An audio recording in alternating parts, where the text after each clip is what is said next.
Welcome into 49ers Access. My name is Sterling Bennett, and this morning we got the breaking news we've been waiting all off season for, as 49ers All-Pro wide receiver Brandon Aiyuk has officially requested a trade from the team, surprising absolutely nobody.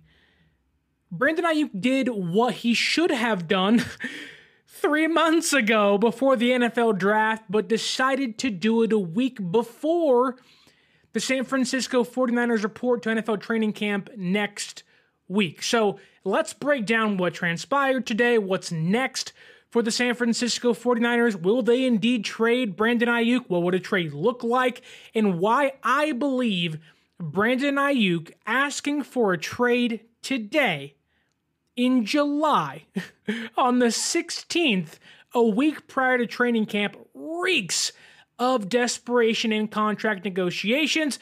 Before all that, though, don't forget to like, share, and subscribe. If you hit like, it is the freest and easiest way to help the channel grow. We're over 1,000 subscribers. Thank you so much. And without further ado, let's dive into today's breaking news. So as I already said, according to NFL Network's Mike Garafolo, Niners All-Pro wide receiver Brandon Aiyuk has officially requested a trade after an offseason of unsuccessful attempts to reach an extension. Despite a recent meeting, the Niners haven't been willing to engage in negotiations since May, so Aiyuk has, and I quote, respectfully asked out. Let's dissect Garafolo's report just by itself. Let's get into nothing else. Let's not talk about the Commanders and the Patriots and this, that, and the other.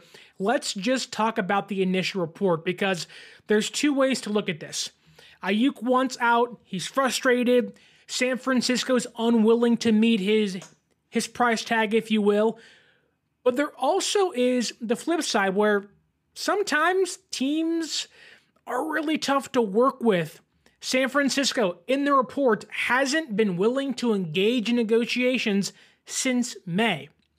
Now, I'm not sure if this is a common theme with their contract negotiations. We all know that these things take time.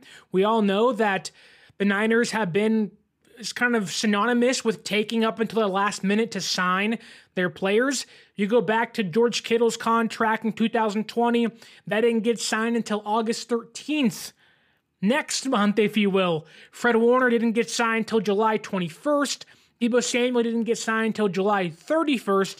And Nick Bosa didn't get signed all the way until September 6th last season. So it's not like San Francisco hasn't played the game like this before. That said, when you hear they've been unwilling to talk with Aiyuk in regards to contract negotiations, well, yes, I don't think San Francisco is going to meet Aiyuk's ask or what he's requesting in regards to money and trade, but it is a bad look on the organization to not even want to open negotiations with their all-pro wide receiver. If you say you want to keep somebody, if you say you want to re-sign them and you're not promising but willing to pay them $26, $28 million a year, why wouldn't you want to continue the negotiation process? Now, I am someone that firmly believes Aiyuk is going to be here, at least this year, if not in the next 4 or 5 years. I think they get a deal done. That said, it's the Niners go about things so weird. Yes, you want to save money. Yes, you want to make sure you can pay him what you believe he's worth, not what Aiyuk wants. But to not even have a conversation, I was one who said that when Aiyuk announced on the Pivot podcast that he was going to meet with San Francisco. This is a great thing. They're talking. They're negotiating. That a deal should come together relatively soon. My understanding or my assumption was, come training camp the next week or two, they'll come together, they'll put pen to paper, and this thing will be behind us. But now you learn that even despite Brandon Aiyuk coming to San Francisco, coming to Levi Stadium, meeting with the front office, they didn't even put a new deal on the table. It was, let's put things out in the open, let's get things off our chest, but Remember that $26, $27 million deal we offered you? That's still going to be our offer out there for you. That's crazy. Like, while yes, I think Aiyuk looks worse than San Francisco does asking for a trade today, if you go on Twitter, immediately after the news, every fan, every YouTuber, content creator, journalist kind of laughed out loud. It was LOL. Like, okay, buddy, good luck. Like, I don't think any fan is really taking the Aiyuk trade request seriously. And within that same breath, San Francisco unwilling to come to the table and offer or put a new offer on the table, or at least negotiate with San Francisco if the reports out there are believed to be true, that's also a bad look for a team who's publicly and privately saying they don't want to trade you, they want to keep you. Is this one of those situations where they are going to just be the most stubborn team in the world and not budge at all? Kind of looks like that, where Aiyuk may ask for 30, but San Francisco might feel extremely comfortable walking into the year with him maybe not even on the field. Which, that's all, future conversations. We'll see what happens once training camp comes. According to Mike Garafolo, he expects Aiyuk to be there at training camp. Now, are we talking about a holdout, or is it going to be a hold in? Now, it's my understanding that if Aiyuk holds out, he can be fined up to $50,000 a day. And we've talked the entire offseason that he ain't no Nick Bosa. San Francisco's going to fine Brandon Aiyuk day after day after day because they are. I mean, if you're unwilling to budge off of a $3 million discrepancy when it comes to, money per year, they're going to fine him $50,000 a day and watch those things rack up, watch him feel the pressure, watch him feel the pain. But what about a hold in? It's my understanding, and maybe I'm wrong here, but if Aiyuk comes to training camp, but doesn't actually practice, doesn't play in the preseason, but is in team meetings and is at the facility working out, I don't think he actually gets fined.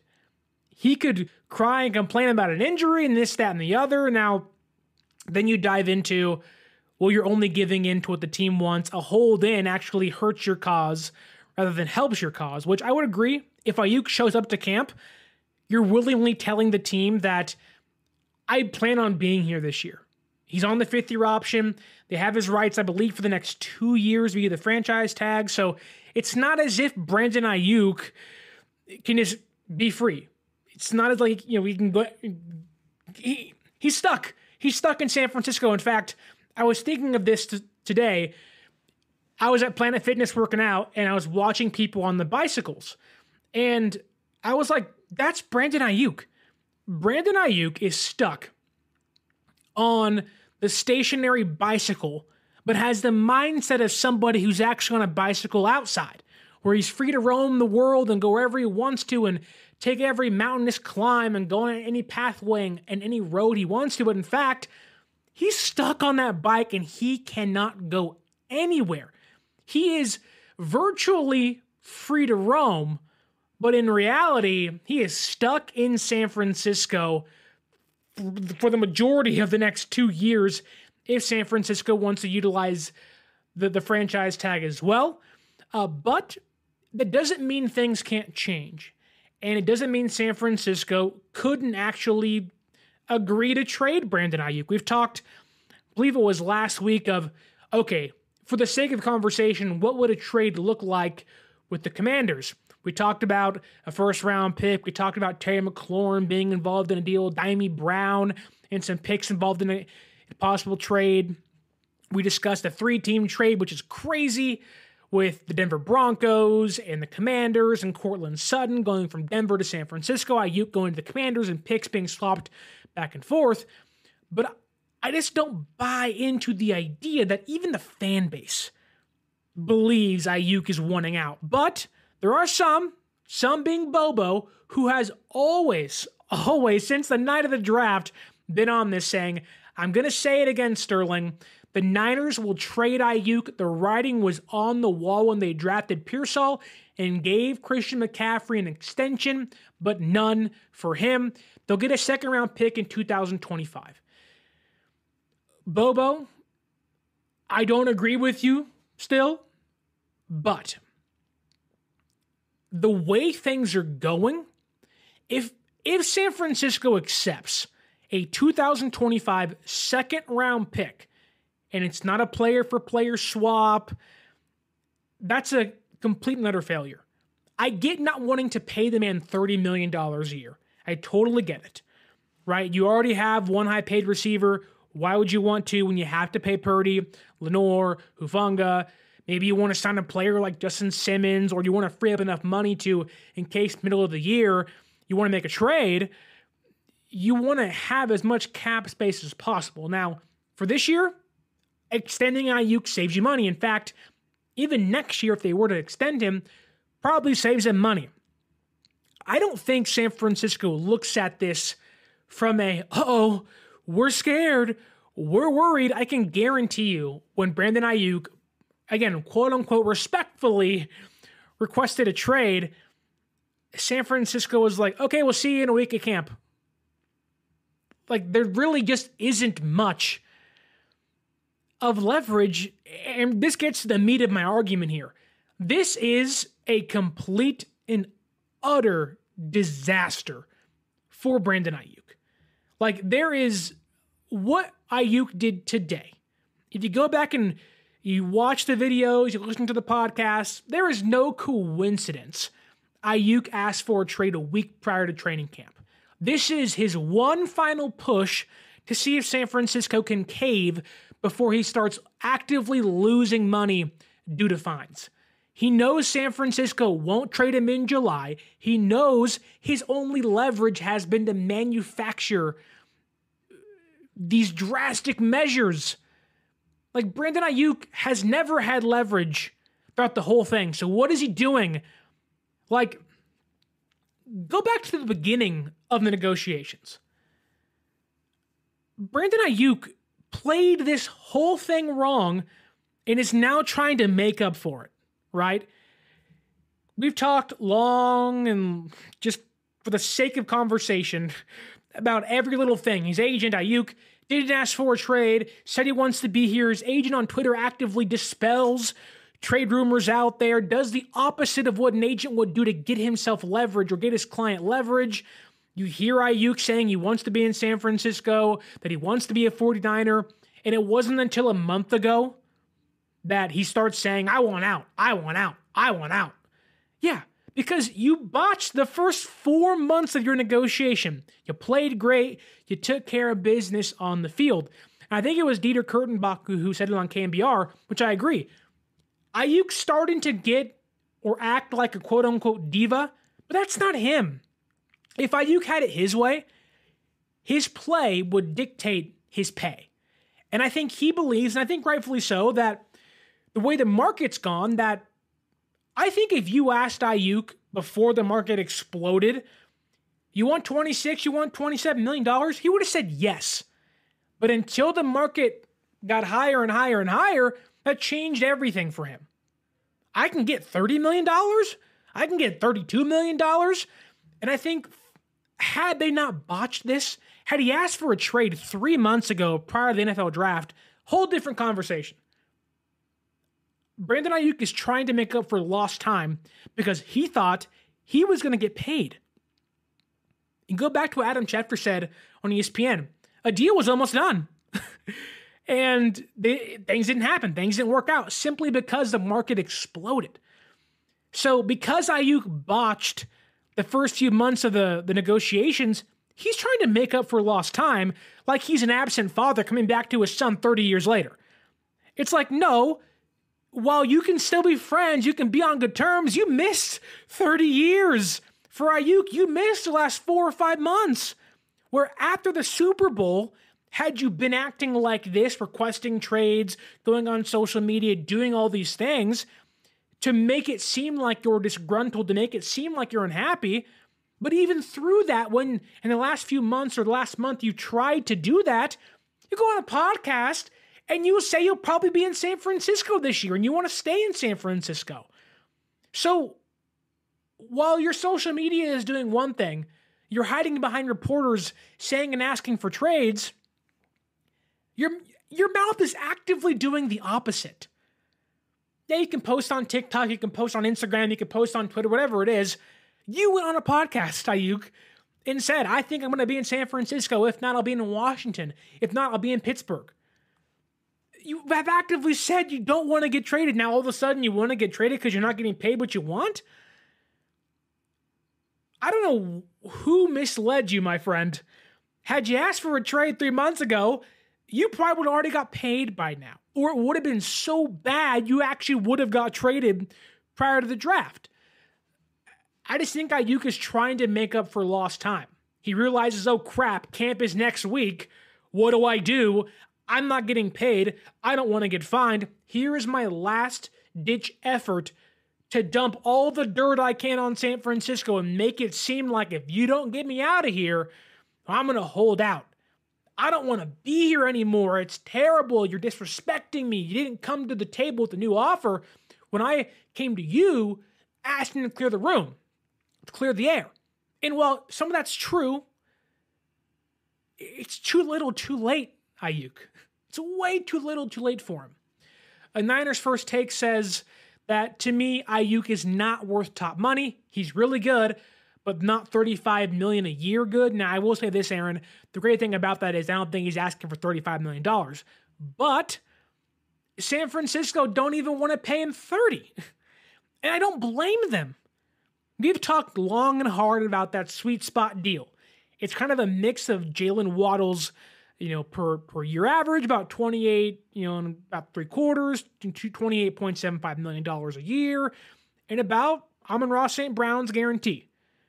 It's under 30, but you get guaranteed money what you want, right? It's all about the guarantees. It's never about the per year average. And if it is for Aiyuk, you're looking at the wrong number, my friend. The wrong number. But it just feels like Aiyuk is on his last legs trying to, he's a little kid without a life jacket floating in the water trying to swim. He's out there flapping his arms trying to dog paddle. And it's like, bro, you are sinking because you didn't learn how to swim earlier in the offseason. Now you're thrashing around and you're only sinking yourself further because everyone knows, including San Francisco, that really, Brandon, now you're asking for a trade? Like, go to all these comments. I don't even think San Francisco would take just a future first. The next one, Fluffy Ninja. I don't even think he's worth a first-round pick. And San Francisco would probably ask for a first-round draft pick. Like, the thing is here, if Aiyuk was truly serious, and this is why I think San Francisco's going to call his bluff, and they already have, multiple times.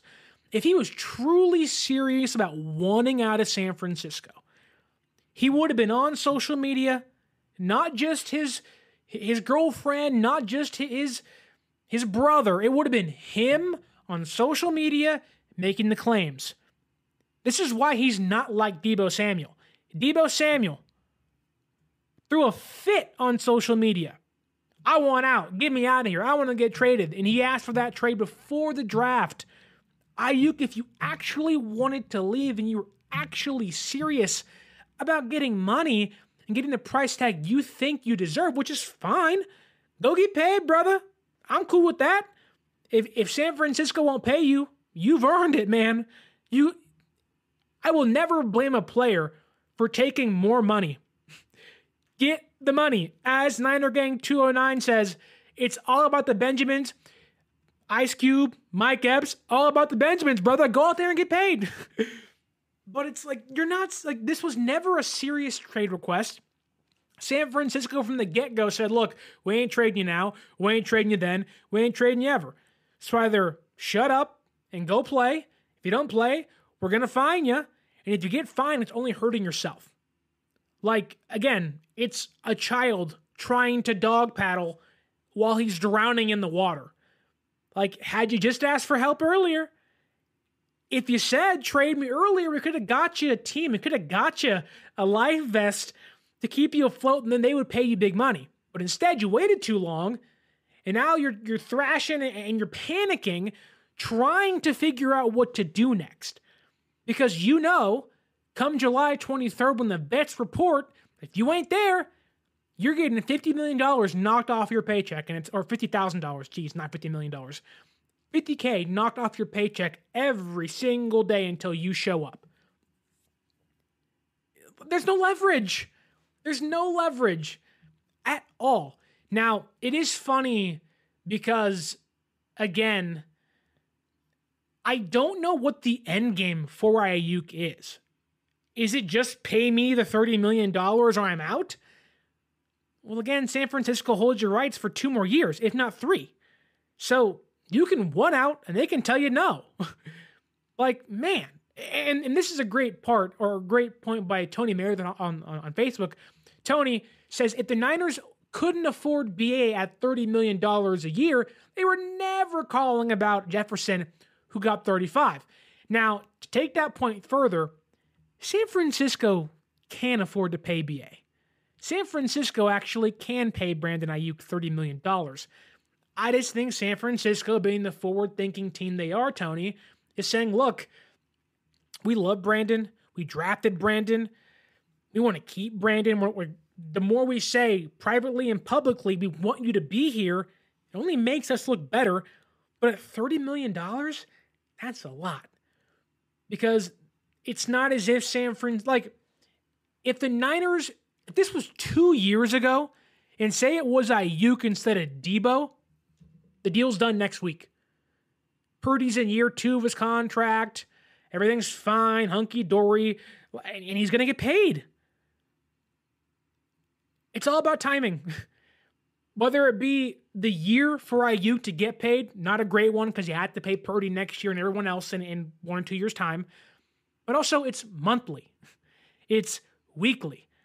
The timing was so off during the offseason for him, where no one took anything that was happening seriously. Oh, it'll get done in July. It'll get done in August. No worry. What Niner fan, maybe outside of Bobo, was panicking? On draft night, I was on 95.7 The Game in San Francisco. And this was the conversation we were having. What happens with Aiyuk and Debo? Okay, well, in 1 year's time, you can trade Debo. Aiyuk gets extended. You have Pearsall. You have Aiyuk. Both those guys are really similar and kind of how it all works, where it's you maximize 1 year. In 2 years' time, you walk in 2025 with Aiyuk and Pearsall and Jennings and Cowing and whoever else is in that room, right? And you have 2 excellent route-running, separating receivers to help Brock Purdy once he gets paid probably $500 or $200 million, whatever he'll get, because he'll get crazy money as well. But even then, it's San Francisco waits till the last minute to get things done. And I think throughout the whole process, if Aiyuk is counting on the Niners to blink and twitch and give in, you are playing the wrong game. The wrong game with the wrong people. You've walked into the lion's den of hard-nosed negotiating, and you're not going to win. You've walked into Pawn Stars, and it's Rick and not Chum Lee at the table trying to make you a deal. Man. There is no way this is getting done. But then it's funny because after this happens, you start hearing reports of teams that have reached out to San Francisco about Brandon Aiyuk. Now, yes, we've heard about the Commanders for a long time. Jaden Daniels is there, young quarterback. I've thrown out some teams. Obviously, Pittsburgh is in rumored as well. The Jacksonville Jaguars were in conversations pre-draft. I think Ayuk's brother put on, or maybe his friend put on social media after or the day of the Super Bowl, let's go to the Raiders. And you have folks like Bobo saying, Aiyuk for Devontae Adams. Unfortunately, Devontae Adams is worth more than Brandon Aiyuk currently. That said, Josina Anderson said today that within the last couple weeks, the New England Patriots reached out to the Niners inquiring about Brandon Aiyuk and were again told the talented wide receiver was not being traded. So literally, San Francisco is sitting there with Aiyuk locked in a cage, feeding him scraps. Come on. If you want to come out of the cage, like, all you got to do is say $26 million and we'll handshake on it and it's over with. But right now, he's just sitting there. He can't go anywhere. Unfortunately for Brandon Aiyuk, he is a prisoner of the moment and not, living in a certain place and time or living in one memory you have. He's literally stuck in San Francisco. He cannot get out no matter how much he wants to. They have his rights. No matter how many teams call, San Francisco continues and will continue to just say no unless they're given like a first-round pick and a third-round pick and a fifth-round pick. Unless they're blown out of the water, Aiyuk is going to stay locked in a red and gold prison because he's stuck there.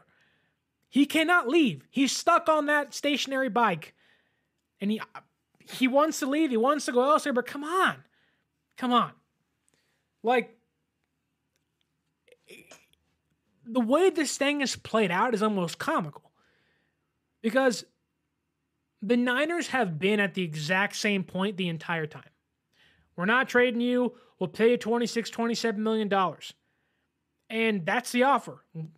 You can take it or leave it. And Aiyuk's trying all these small things like a little kitty cat pawing at his toys, trying to move and budge the spectrum of leverage, and it's not happening. Now, he deserves to get paid. Tony just said it on Facebook. Aiyuk deserves to get paid. He does. He really does. He's a heck of a receiver. He's Brock Purdy's. They have the best chemistry on the entire team. I think San Francisco gets worse. I said this after watching the receiver documentary on Netflix. Yes, you forget how great Debo was last year, but man, Aiyuk in those playoffs were just clutch on third down against the Lions and the Packers. I mean, my goodness. And it's, you watch that and you go, man, like, they got to get this thing done. But then you're sitting here in July, like, San Francisco took 2 more weeks to get Warner done, took 3 weeks to get Debo done, took a month to get Kittle done, took Bosa 2 months to get done. From this point today, being July 16th, it's not as if Aiyuk is in this territory of, or it's not like San Francisco's panicking. San Francisco is willing to take this thing to the last possible second. The question is Aiyuk? Is Aiyuk willing to play hardball so much to a point where San Francisco is like, okay, we'll pay you $29 million. Whereas the likely scenario is San Francisco's like, brother, you can sit out all you want. You're going to get fined $50,000 a day. If you want to miss a whole month, good luck. You're getting fined a couple $1 million. You're losing money. If Pearsall plays well in your absence, which brings us to, unfortunately, the next conversation of this. Because this conversation, although it was happening before the NFL draft, it was happening during the NFL draft, it's been happening for months. Bobo already said it to begin the show, that since they drafted Ricky Pearsall, I've seen the writing on the wall. Well, Ricky Pearsall today was placed on the non-football injury list, and that just sparked fire. Oh my goodness, is he hurt? Talk about Aiyuk not having leverage. He certainly has it now. And it's like, seriously? We have no idea what the injury is. Matt Barrows of The Athletic, who's a great reporter, said he was told that it's not that serious. Rookies reported today, I believe. They did conditioning today. By all means, Pearsall could have stubbed his toe and said, hey, I can't walk for the day. It hurts. All right. NFI him for a little bit. It means he got hurt walking around the house. Like, man. The Aiyuk leverage doesn't change because Pearsall stubs his toe. He didn't break anything from our understanding. He didn't tear anything from our understanding. People were looking for reasons to give Aiyuk leverage. Aiyuk's scrambling, looking for his own leverage. But the reality of the situation is San Francisco holds all of it, and they have held all of it. Will they trade him? No. Aiyuk asking for a trade is simply just something that had to happen, but should have happened 3 months ago. It's something that you expected to happen months ago. It's something that would have helped Aiyuk if it happened months ago. But this changes absolutely nothing. In fact, this doesn't even put any more pressure on San Francisco. Because what does it change? Like, honestly, what actually changed today? Aiyuk is still in San Francisco. Aiyuk is still locked into a 5th-year option contract. If he doesn't play, he doesn't get the accrued season, so he's back in the exact same situation he was, or is right now, next year. San Francisco also has a franchise tag. I mean, yes, there are benefits to getting a deal done. You re-sign a player, you have him here for a long time, you pair him with Brock Purdy, you also save money. That's why I think San Francisco wants to get this done. If San Francisco actively wanted to trade Brandon Aiyuk, you wouldn't hear reports of publicly and privately. There's a big difference there. Publicly, they can say, we love Brandon. He's the best. BA, he's awesome. He's a great receiver. Blah, blah, blah, blah, blah. But privately, those conversations are, hey, Pittsburgh. Hey, Washington. Hey, Jacksonville. Hey, Indianapolis. Hey, Carolina. And they're actively having negotiations. You would have heard that the Jaguars and the Niners, or the Niners and insert 5 other teams are in contract talks or have been in trade talks during the offseason. None of that's happened. We heard that with Deebo Samuel. We heard San Francisco is actively fielding offers for him. He ain't heard a single lick of information of San Francisco's actively fielding offers and going back and forth on Brandon Aiyuk. All it was they'll listen, but they're not being serious about it. Like, San Francisco actively listened and was involved in trade conversations with Deebo Samuel. San Francisco realized, oh crap, he's being a diva.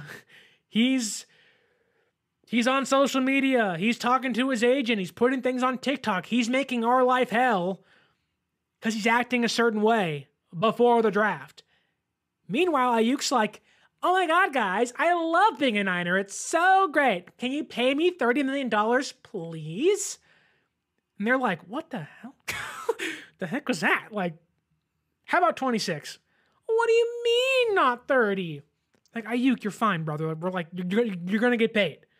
No one's taking you seriously right now. When I saw it, I said, my wife was sleeping. And I walked in and I said, is this even news? And she was like, they're going to trade Aiyuk. And I was like, oh my God. My dad texted me and was like, I heard Ayuk's going to be gone. And I was like, no. Take a step back. Put your foot on the brake and take it off the gas for a hot minute. He's going to be fine. This whole, the idea that San Francisco has somehow lost leverage or Aiyuk gained leverage today, no, it actually makes him look worse. It reeks of desperation. It reeks of, this is my last chance to try to sway things in my favor. But it's too little too late. Too little, way too late. And I think if he waits a week and a half, 2 weeks, maybe even early into August, like George Kittle did, things are going to get done. And in regards to Ricky Pearsall being injured, okay, cool. If Pearsall misses the first 2 weeks of training camp, you know what happens? Nothing. Nothing. He's your 4th receiver right now. Oh no, we lost our... When did the Niners ever use their 4th receiver? I get he's a first-round draft pick, and I get he get reps, and you want to see him play, and I'm someone who has said, if Pearsall plays well in Ayuk's absence, maybe it does make San Francisco feel a little hesitant to shuck over $30 million, which they already are. If Aiyuk sits out games and Pearsall plays well, maybe a deal doesn't happen. I'm also someone who has said that, oh no, if Pearsall doesn't play, San Francisco uses Debo and Jawan Jennings, which is already the plan. Like, Ricky Pearsall almost has nothing to do with Brandon Aiyuk. On draft night, well, yes, it was a receiver, not Cooper DeJean, not, Johnny Newton, not Mike Sainristil, not plenty of other players that I would understand fans getting upset for them not taking. Plenty of players that could justify the team taking at 31. It wasn't a tackle. I get it, right? But even when they picked Pearsall, I was like, wow, we have 4 good receivers now. Holy crap. And yes, Cowing and Pearsall, 2 receivers. Yes, it's a look towards the future of, hey, Debo's almost 30 years old. Aiyuk could be gone. We got to protect ourselves. Also, I'm just someone who has said from the beginning of time, you go back and watch my draft content, whether it be March, the mock drafts, the conversations of the draft with Larry Krueger and myself, whatever it is. I mean, my goodness, I've been preaching pro Ricky Pearsall things since the beginning. Go look at my Twitter. 2 prospects who I believe are going to be Kyle Shanahan guys. Ricky Pearsall, Isaac Grendo. They both happen to be in San Francisco now for a reason. None of that has to do with Aiyuk's contract or Debo's contract entirely. It's just, this guy is going to make us better. We need to get better. And losing Aiyuk would make San Francisco worse. That's why I think this thing comes to a head in a few weeks, maybe in a month. If Aiyuk wants to push the envelope, maybe it's during the season. He's going to get paid. No team is walking into San Francisco saying, we'll give you a first-round draft pick and a third-round draft pick, and you can have our receiver. I doubt the Broncos are walking into San Francisco saying, we'll give you a third-round pick and we'll give you Cortland Sutton. The Commanders aren't going to walk into San Francisco and say, we'll give you Terry McLaurin and a second and third-round pick for Aiyuk. It's not going to happen. And if it does, holy crap. But it's not going to happen. In fact, today was a big swing and a miss by Aiyuk. So much to a point of I laughed. I audibly laughed at him asking for a trade because nothing changes. Absolutely 0 things change. Pearsall's injury changes nothing. Oh, he's hurt. He'll probably be back next week. They can activate him at any time. He's not out for a month. He literally probably just stubbed his toe, slept wrong. He's going to be fine. So nothing changed today for Brandon Aiyuk. In fact, him asking respectfully to be traded actually only does him harm because it makes him look more like a laughingstock. It makes him look desperate and weak in these negotiations. And unfortunately, you are playing with the most hard-nosed mob boss style of negotiators in the NFL. Of if you don't take our deal, we'll catch you with the fishes. They don't mind playing the game. San Francisco is not going to sit here and say, oh my God, he asked for a trade. What are we going to do? They're like, okay, whatever. See you in a week, buddy. If you're not here, you can take $50,000 off his paycheck. San Francisco was like, that's it? That's all you got? Man, this is easy for us. You're making life easy. And unfortunately, for Brandon Aiyuk, he didn't make his life any easier today. Didn't make it harder, because nothing changes. It's just semantics. You got to get it done. That's for trade. Nothing changes. That's all I have for you today. Thank you so much for watching and listening. If you don't mind, hit the like button, share, and subscribe to the YouTube channel on the podcasting platforms. Leave a review if you can. I don't care what you say. Give us 5 stars. Tell us what you think about Brandon Aiyuk's contract situation down below. You can follow us on social media at 49ers.access is the Instagram. 49ers_access is the Twitter. I want to thank, I think it's Kawachipto. I hope that's right. on the YouTube chat, Bobo, Tony Meredith on Facebook, Fluffy Ninja, Niner Gang 209. Thank you guys so much. Niners First Takes, you guys are the best. Thank you for joining me today. Don't forget to use our promo code 49ersaccess at SeatGeek.com to save yourself $20 off your first purchase. Go watch your Niners play live and save some money. It'll help pay for a beer. Unfortunately, only one beer. They're $18, I think, at Levi Stadium. But use that promo code, save yourself some money, and enjoy watching your Niners and maybe even Brandon Aiyuk live. And until next time, my name is Sterling Bennett. This has been the 49er Access Podcast. And as always, stay faithful.